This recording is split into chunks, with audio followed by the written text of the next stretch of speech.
Hello everybody, welcome back to heal spear tarot. कैसे हैं आप सब? आशा करती हूँ आप सब बहुत अच्छे हो, अच्छा कर रहे हो। मैं भी बहुत अच्छी हूँ। आप लोगों का प्यार मिलता रहता है तो नए नए वीडियोस बनाने का इंस्पिरेशन मिलता रहता है। तो आज का जो हमारा टॉपिक है ये डायरेक्टली एक रीडिंग से आता है कि कैसे एक सास की वजह से हस्बैंड वाइफ अलग हो गए। और ये एक रीडिंग से इंस्पायर होके वीडियो नहीं बना रही हूँ। मुझे आए दिन ऐसे रीडिंग्स आते हैं जहाँ पे सास के वजह से हस्बैंड वाइफ अलग हो गए, उनके बीच में प्रॉब्लम हो गई, उनका एक हंसता खेलता एक जो उनकी एक प्यार भरी शादी थी वो कैसी कड़वाहट में बदल गई और कैसे वो दोनों अलग हो गए। चाहे वो मेंटली एक दूसरे से अलग हो गए या एक्चुअली फ़िज़िकली दोनों अलग अलग रहने लगे, और कैसे उनका रिश्ता ख़त्म हो गया सिर्फ सास की ज़िद की वजह से। और क्यों वो नहीं चाहती है कि उनका बेटा कभी भी एक अच्छी शादी निभाए। क्यों उनको कंट्रोल करना है, क्यों उनको अपने अपने खुद के बेटे की गृहस्थ जीवन में आग लगानी है। तो ये है आज का हमारा टॉपिक। और आइए गणपति बापा का नाम लेके शुभ शुरुआत करते हैं। पर सबसे पहले मैं आप सभी लोगों का स्वागत करना चाहती हूँ। Welcome and welcome back to heal spear tarot. यदि आपने अभी तक सब्सक्राइब नहीं किया है तो सब्सक्राइबर बनके हमारे इस फैमिली का हिस्सा बनिए। और अगर आपको ये वीडियो अच्छा लगेगा तो लाइक ज़रूर कीजिएगा। तो आइए शुभ शुरुआत करते हैं। जब मैं शफल करूँगी आपको आपके ईश्वर से प्रार्थना करनी है, अपनी सास का नाम लेना है, अपना नाम लेना है, अपने पति का नाम लेना है और आपकी जो भी प्रॉब्लम्स थी वो बतानी है। और ये करना ज़रूरी है ताकि आपकी मेरी और मेरे कार्ड्स की एनर्जीज अलाइन हो जाए। तो आइए शुभ शुरुआत करते हैं। Ganpati Bappa Morya, Mangal Murti Morya. Ganpati Bappa, Baba ji, dear universe, our guardian angels and our spirit animals. ये देखिए पहला कार्ड आ चुका है। बाबा जी, जितने भी हमारे व्यूअर्स हैं वो जानना चाहते हैं कि क्यों उनकी सास उनके और उनके पति के गृहस्थ जीवन में आग लगा रही है, क्यों वो उन दोनों को खुशी खुशी जीने नहीं दे रही है, और क्यों उनको हर चीज़ में बीच में आना है और अपने ही बेटे का घर बर्बाद करना है। तो प्लीज़ हमें गाइडेंस दीजिए बाबा जी। गणपति बाप्पा मोरिया, मंगल मूर्ति मोरिया। जय श्री राम, जय श्री राम, जय नीम करोली महाराज की जय, माता दी, जय श्री राम, जय श्री राम। तो जैसे कि आप लोगों ने देखा पहला कार्ड ऑलरेडी आ चुका है, क्वीन ऑफ कप्स का कार्ड आया है। दूसरा कार्ड निकालते हैं। जय Shri Ram, knight of wands, nine of cups. Okay, thank you बाबा ji, thank you divine. 10 of cups. Okay, यहाँ पे मुझे ऐसा लग रहा है जैसे आप लोगों के बच्चे भी हैं। ओ वाओ, लवर्स का कार्ड आया है। Ace of wands, thank you बाबा ji, thank you divine. 6 of swords, thank you बाबा ji, thank you universe. 7 of cups. Okay, एक कार्ड और निकाल लेते हैं, द हायरोफेंट। ओके, और देखते हैं हमारी एंड ऑफ द डेक की क्या एनर्जी आई है यहाँ पे। Oh my God, the hermit की एनर्जी आई है यहाँ पे। तो सबसे पहले मैं आपको कुछ इंपॉर्टेंट नंबर्स बताना चाह रही हूँ। ये नंबर्स आपके सास से, आपसे, आपके हस्बैंड से इनडायरेक्टली या डायरेक्टली रिलेटेड हो सकते हैं। Date of birth, marriage anniversaries, कुछ भी हो सकता है। Numbers are 10, 9, 6, 7, 5। These are the numbers. और यहाँ पे मुझे ना बहुत ज़्यादा वाटर साइंस नज़र आ रहे हैं। 3-4 कप्स के कार्ड्स आ चुके हैं तो वाटर साइंस बहुत ज़्यादा नज़र आ रही है। तो आपकी जो सास है वो कैंसर, स्कॉर्पियो, पाइसेस यानी कि कर्क, वृश्चिक, मीन राशि की हो सकती है। तो आइए डिकोड करना शुरू करते हैं। सबसे पहला कार्ड जो यहाँ पे आया है वो है क्वीन ऑफ कप्स। यहाँ पे वो अपने आप को, ये आपकी सास की एनर्जी है, ठीक है। वो अपने आप को आपके घर का, आपके पति का, आपका, वो एक कंट्रोल चाहती है। और ये कंट्रोल बोलने से नहीं आएगा, ये कंट्रोल इमोशनल ब्लैकमेल से आ रहा है, ये कंट्रोल माइंड गेम से आ रहा है, ये कंट्रोल आपके इमोशंस के साथ खेलने से आ रहा है। उनको बहुत अच्छे से पता है उनको अपने बेटे को कहाँ पे पिन मारनी है, कि उनके बेटे का जो एक दिमाग है, जो उनकी सोच है, वो कंट्रोल कहाँ से की जाए, वो आपकी मदर इन लॉ को बहुत अच्छे से पता है। उनको बहुत अच्छे से पता है कि कहाँ उनका बेटा उनकी साइड लेगा, कहाँ बिदक जाएगा, कहाँ वो गलत साबित हो जाएगी, पर कैसे अपने बेटे को मैनिपुलेट कर ले और कैसे वो आपके अगेंस्ट खड़ा कर दे अपने बेटे को। यहाँ पे वो अपने इमोशंस को हाथ में लेके बैठी हुई है, वो अपने आप को इतनी वल्नरेबल दिखाती है, वो अपने आप को ऐसी आपके हस्बैंड के सामने दिखाती है जैसे कि वो सबसे ज़्यादा प्रताड़ित है वो क्वीन उस घर की, है वो बड़ी उस घर की, पर वो वहाँ पे आपके पति के सामने ये दिखाती है कि मैंने तुझे पाला पोसा है, तेरी जिम्मेदारी मेरे साथ सबसे ज़्यादा है, उसके बाद जो आता है वो आता है।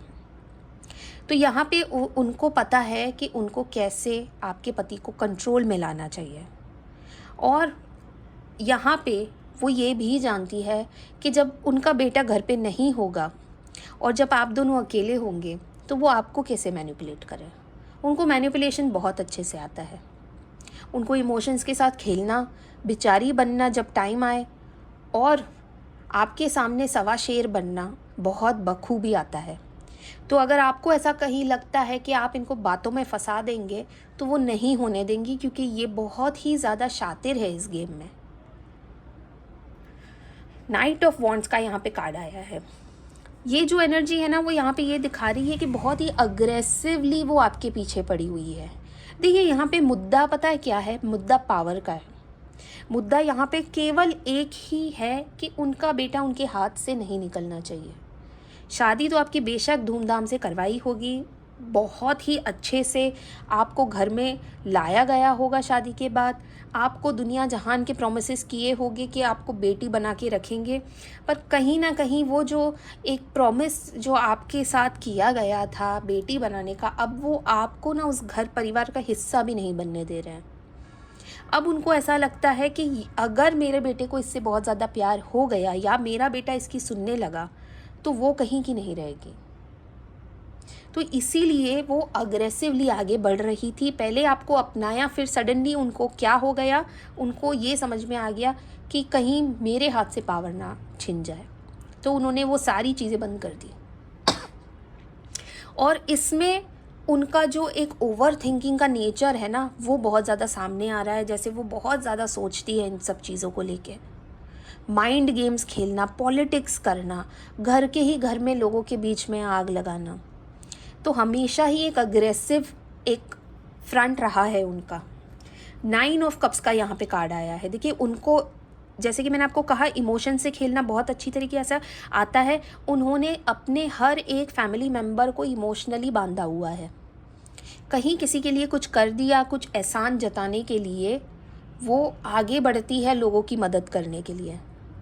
दुनिया के सामने बेचारी बन के रहेगी, पर अगर कहीं किसी की मदद कर दी तो उसको अपने पैरों के नीचे ही रखेगी कि मैंने तुम्हारी उस टाइम पे मदद की, अब तुम मेरे वो बन गए हो गुलाम।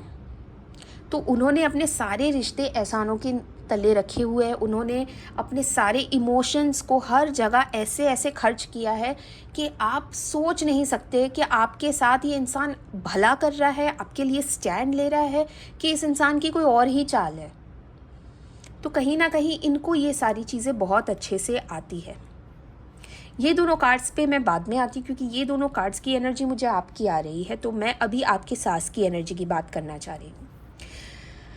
7 ऑफ कप्स की एनर्जी आई है। देखो यहाँ पे कितनी सारी चीज़ों में उनका ध्यान बटा हुआ है, उनके लड़के पे, उनके घर पे, उनके दौलत पे, उनके रिश्तों पे। आप अपने मायके से क्या लेके आई हो, आप अपने बच्चों को कैसी परवरिश दे रही हो, हर चीज़ में उनकी एक राय होगी।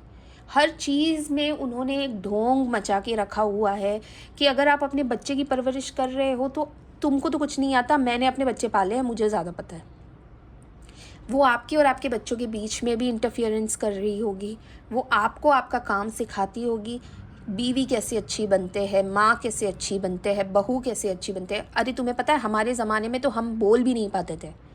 तो ये सारी बातें, ये सारे टॉन्ट आपको मारना, अंदर ही अंदर कैलकुलेटिव दिमाग रखना। देखो ये 7 नंबर है, केतु का नंबर है।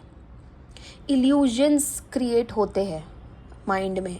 वो ओवर थिंकिंग, जैसे मैंने आपको कहा, ओवर थिंकिंग की शिकार है। ओवर थिंकिंग करती रहती है, ये हो गया तो मैं ऐसा कर दूंगी, इसने ये बोल दिया तो मैं ये कर दूंगी, इसको ज़रूरत है मैं इसकी अभी मदद कर देती हूँ, बाद में इससे अपने सारे काम करवा लूँगी।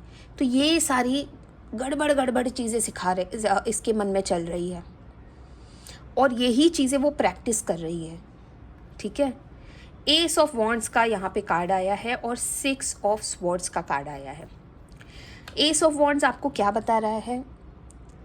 अभी भी आप कुछ भी कर लो, आप इनके सामने सोने के बन जाओ, आप अपनी सारी गलतियां मान लो, अगर आपने जो गलती नहीं भी की है आप वो भी मान के इनसे माफ़ी मांगो, पर ये आपके सामने कुछ ऐसा अगले दिन एक नया मौका आपको दे ही देगी कि आपको अपने ऊपर ही गुस्सा आ जाएगा कि आपने माफ़ी क्यों मांगी। ये हर रोज़ एक एजेंडा के साथ उठती है, हर रोज़ एक नया बवाल क्रिएट करने की कोशिश करती है कि कहीं आपके और आपके हस्बैंड में कोई ऐसी चिंगारी लगा दे कि आप दोनों अलग हो जाओ। जैसे कि मैंने आपको कहा, ये पावर गेम है। वो बहू चाहती है पर वो अपने बेटे की बीवी नहीं चाहती है। वो एक ऐसी लड़की चाहती है जो ज़िंदगी भर इनकी सेवा करे, अपना मुंह चुप करके सारी चीज़ें सहन कर ले, पर कहीं उसने मुंह खोल दिया, कहीं इसको मेरे बेटे को इससे ज़्यादा प्यार हो गया, मेरा बेटा इसका पक्ष लेने लगा, तो देयर इज़ अ प्रॉब्लम। तो इसीलिए वो कहीं ना कहीं हर टाइम आपको नीचा दिखाने की कोशिश करेगी। कोई घर में आ गया तो आपकी बुराई शुरू कर देगी, ये बोलना शुरू कर देगी इसको तो कुछ नहीं आता, इसके माँ बाप ने इसको कुछ सिखा के नहीं भेजा है, इसके माँ बाप ने इसको कुछ दिया नहीं है, जबकि दहेज भी लिया होगा आपसे। तो कहीं ना कहीं इनका रोज़ का एक एजेंडा है कि ये आपको अलग कर दे। और देखो, अलग करने के बाद भी वो अपने ऊपर कभी ब्लेम लेगी नहीं। वो हमेशा यही दिखाएगी आपके बेटे को, देख वो तो आई थी, वो तो चली गई, मैं तो आज भी तेरे साथ हूँ। अरे पर आप ही तो कारण बन रहे हो ना जाने का, आपके बेटे का घर टूटने का। इस वक्त आपकी जो एनर्जी आ रही है वो 6 ऑफ स्वॉर्ड्स की एनर्जी आ रही है। पर पहले मैं आपको ये दोनों चीज़ें एक्सप्लेन कर देती हूँ। 10 ऑफ कप्स का कार्ड आया है। 10 ऑफ कप्स यहाँ पे ये दिखा रहा है कि बहुत ही एक पॉजिटिव नोट पे आपकी शादी हुई थी। मुझे यहाँ पे 40% लोगों की लव मैरिज नज़र आ रही है और 60% लोगों की अरेंज मैरिज नज़र आ रही है। ऐसा लग रहा है जैसे अरेंज मैरिज भी हुई थी आप दोनों की पसंद से, मतलब आप दोनों ने एक दूसरे को देखा, आप दोनों को एक दूसरे से प्यार हुआ, फिर शादी हुई, तो कहीं ना कहीं आप दोनों को एक दूसरे से लगाव हो गया, बच्चे हुए, परिवार आगे बढ़ा। पर ये जो प्रॉब्लम्स थी वो कभी कम नहीं हुई। यहाँ पे आपके हस्बैंड भी आपसे बहुत ज़्यादा प्यार करते हुए नज़र आ रहे हैं। अनफॉर्चुनेटली ऐसा है कि वो अपनी माँ के सामने बोल नहीं पाएंगे।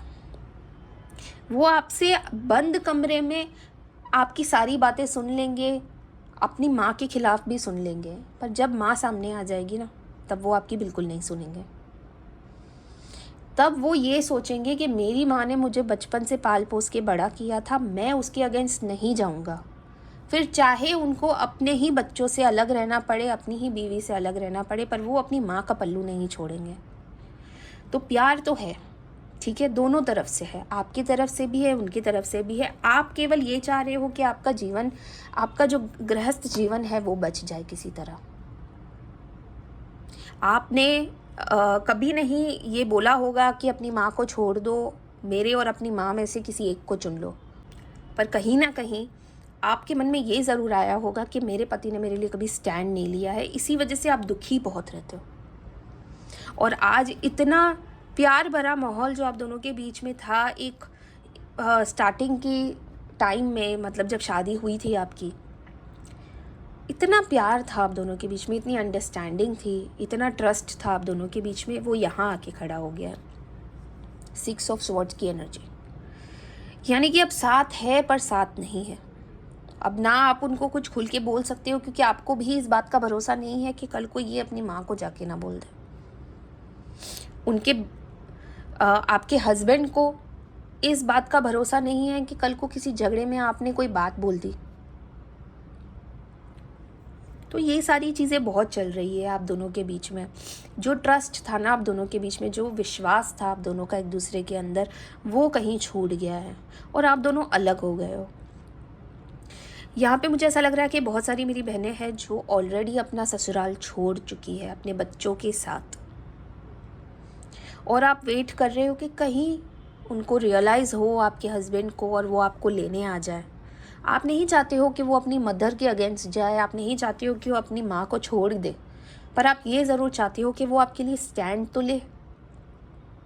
वो आपको छोड़ सकते हैं, वो आपको देख सकते हैं अपने बच्चे के साथ घर छोड़ते हुए, पर वो आपके लिए एक स्टैंड नहीं ले सकते अपनी माँ के खिलाफ।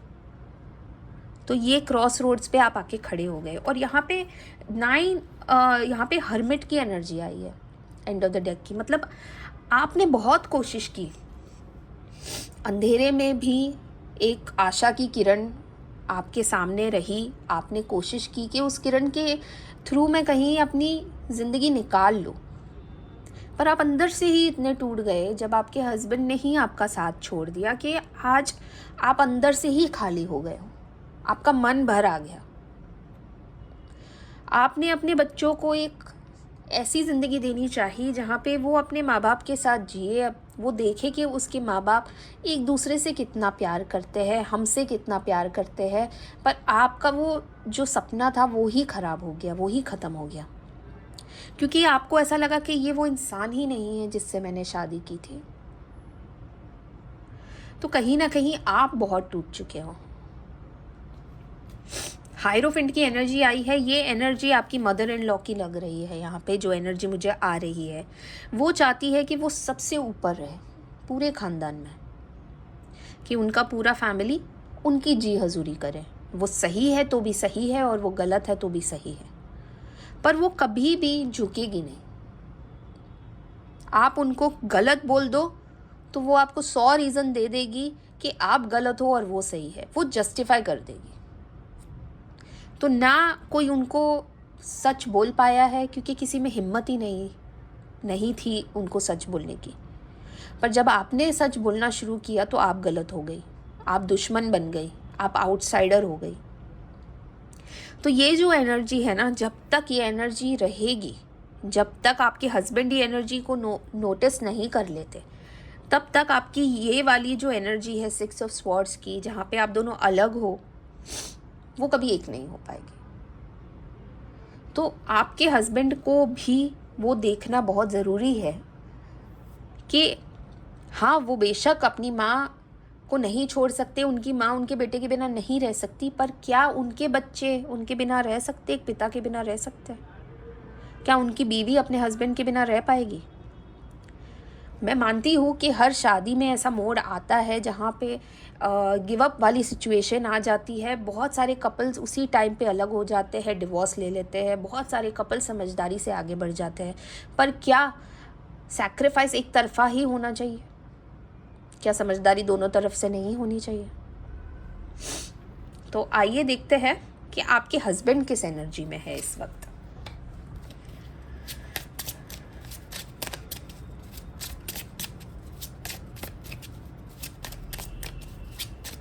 जय श्री राम, जय श्री राम, जय Shri Ram. 6 of pentacles, thank you बाबा जी। 2 ऑफ कप्स, आपके हस्बैंड इस एनर्जी में इस वक्त 2 ऑफ कप्स और 6 ऑफ पेंटिकल्स की एनर्जी, दोनों को ही खुश रखने की कोशिश में दोनों को ही दुखी कर रहे हैं।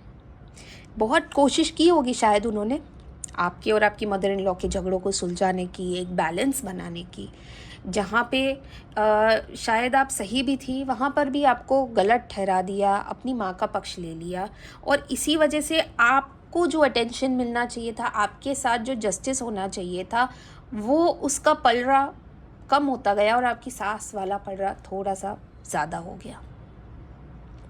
यहाँ पे ये देखिए 2 ऑफ कप्स की एनर्जी आई है। आज भी आपसे बहुत ज़्यादा प्यार करते हैं। अगर आप दोनों अलग हो इस वक्त, हो सकता है आप मायके में हो, आपके बारे में बहुत सोच रहे हैं, मिस कर रहे हैं, आपको बेइंतहा मोहब्बत भी करते हैं आपसे, बट इस बात का कोई फ़ायदा नहीं है जब तक वो ये नहीं समझेंगे कि दोनों का पलड़ा तो इक्वल होना चाहिए। अगर आपकी मदर गलत है तो आपको मदर को गलत बोलना पड़ेगा और वाइफ के लिए स्टैंड लेना पड़ेगा, और वाइफ गलत है तो वाइफ को बोलना पड़ेगा कि तुम गलत हो और मदर के लिए स्टैंड लेना पड़ेगा। तभी तो ये होता है कि बहुत सारे हस्बैंड्स जो होते हैं वो शादी के बाद इतने ज़्यादा बढ़ जाते हैं कि at the end of the day वो खुद ही गिव अप कर देते हैं कि अब तुम दोनों अपना देखो। तो या तो मदर इन लॉ और डॉटर इन लॉ यानी कि सास और बहू को अपने प्रॉब्लम्स खुद ही सॉल्व करने चाहिए और बेटे को बीच में नहीं बोलना चाहिए, और अगर बेटा बीच में बोल रहा है तो इक्वल दोनों के लिए लॉज और रेगुलेशंस होने चाहिए। फिर पक्षपात नहीं होना चाहिए, बायसनेस नहीं होनी चाहिए। तो आइए देखते हैं आपको क्या गाइडेंस मिल रही है और कब तक ये आपका जो बुरा वक्त है वो आपकी गृहस्थ जीवन का वो चलेगा। तो आइए बाबा जी इससे गाइडेंस ले लेते हैं।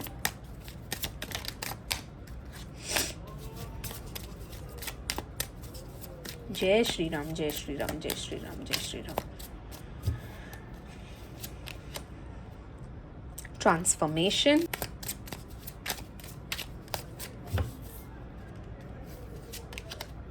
कंट्रोल,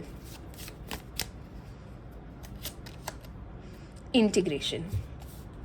थैंक यू बाबा ji, thank you so much. Transformation, देखो यहाँ पे ना आपको पता है क्या करना है, ये आपकी गाइडेंस आ रही है। आपको अपने आप को थोड़ा सा मैनिपुलेट करके दिखाना पड़ेगा। आप जैसी जो चीज़ है वो ही आप अगर सामने बोल दोगे, जो हो रहा है वो ही बोल दिया, तो आपके साथ दिक्कत बढ़ सकती है। आपकी मदर इन लॉ, जैसे मैंने कहा कि बहुत ज़्यादा मैनिपुलेटिव है, बढ़ा चढ़ा के बोल रही है, चीज़ें घुमाती रहती है। कहीं ना कहीं वो ट्रेट आप में होनी चाहिए। मैं ये नहीं कह रही हूँ कि आप छोटी सी चीज़ का बतंगड़ बना के बोल दो, पर कहीं ना कहीं आपके जो शब्द है ना, उसको आपको सोच समझ के बोलना पड़ेगा, उसको आपको क्रिस्प रखना पड़ेगा।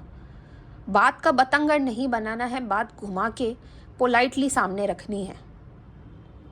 ये है आपका ट्रांसफॉर्मेशन।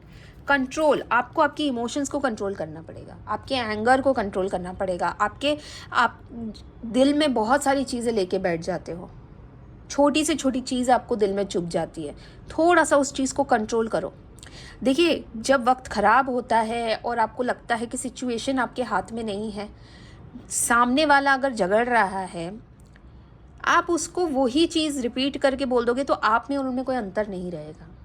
पर आप अपने वक्त का वेट भी कर सकते हो। टेबल्स टर्न होते हैं, कहते हैं ना, बुरा वक्त आया है तो अच्छा वक्त भी आएगा। कंट्रोल कभी ना कभी, पावर कभी ना कभी आपके हाथ में भी आएगी, आप तब बोल सकते हो। पर एक अच्छी चीज़ है जो आपके बारे में यहाँ पे आई है, आप बहुत ही इंटीग्रेशन यानी कि वफ़ादारी से, ईमानदारी से ये लड़ाई लड़ रहे हो। जैसे कि मैंने आपको कहा कि आप नहीं चाहते हो कि आपके हस्बैंड उनकी मदर को छोड़ दें, आप ये चाहते हो कि वो आपके लिए बस स्टैंड ले लें। तो इंटीग्रेशन तो है, यानी कि आप ईमानदारी से तो खेल रहे हो, चाहे सामने वाला कितना ही छल कपट क्यों ना कर रहा हो, पर आपने अपनी इंटीग्रेशन नहीं छोड़ी है। आपने उस घटिया लेवल पे घिर के अपने आप को तो कम से कम अपनी नज़रों में तो बचा के रखा हुआ है। चाहे दुनिया आपको किस नज़र से देख रही है, चाहे आपकी मदर इन लॉ आपके बारे में कुछ भी बोल रही हो, पर आप अपने नज़रों में, ऊपर वाले की नज़रों में आज भी ईमानदार हो, और इसीलिए आप ये लड़ाई डेफिनेटली जीतोगे। तो आपको अपने ऊपर संयम रखना है, आपको थोड़ा सा लेट गो करना है, आपको अपने बारे में, अपने हस्बैंड के बारे में, अपने गृहस्थ जीवन और अपने बच्चों के बारे में सोचना है। और जब नीयत साफ़ होती है ना, तो ऊपर वाला बहुत सारे मिरेकल्स कर देता है एक ऐसे इंसान को खुशी देने के लिए जिसकी नीयत साफ़ होती है, जिसका दिल साफ़ होता है। और यहाँ पे बहुत ही क्लियर इंडिकेशन आया है ऊपर वाले से कि आपका दिल कितना साफ़ है। तो ये लड़ाई तब तक लड़िएगा जब तक आप जीत ना जाओ। बहुत ही पॉजिटिव रहा है आज का वीडियो। आई होप कि आपको ये वीडियो पसंद आया हो। आई होप आप इससे कुछ अच्छा लेके जा रहे हो, और अगर आपको ये वीडियो अच्छा लगा हो, आपको पॉजिटिव फील हुआ हो, आपको इंस्पिरेशन मिली हो, तो प्लीज़ ज़रूर कमेंट कीजिएगा, I claim this positive energy, और अपने ईश्वर का नाम लिखिएगा जिसे आप सबसे ज़्यादा मानते हो, जैसे कि जय नीम करोली महाराज, हर हर महादेव, जय माता दी, गणपति बाप्पा मोरिया, जिसे भी आप सबसे ज़्यादा मानते हो उनका नाम लिख दीजिएगा। मैं समझ जाऊँगी बाबा जी की गाइडेंस आप तक पहुँच गई है। यदि आपको मुझसे पर्सनल कंसल्टेशन चाहिए जो कि पेड होती है, नाम लिख के व्हाट्सएप कीजिएगा। अगर आपको मुझसे पर्सनल रीडिंग लेनी है, मैं आपको बता दूंगी क्या क्वेश्चन के या क्या रीडिंग के क्या प्राइसेस है। और अगर आपको अच्छा लगे तो आप प्लीज़ मुझसे रीडिंग लीजिएगा। विथ रेमेडीज़ होती है तो आई एम श्योर आपको डेफिनेटली हेल्प हो जाएगी। तो मिलते हैं कल एक नई वीडियो के साथ। तब तक के लिए ध्यान रखिएगा अपना बहुत सारा। हर हर महादेव।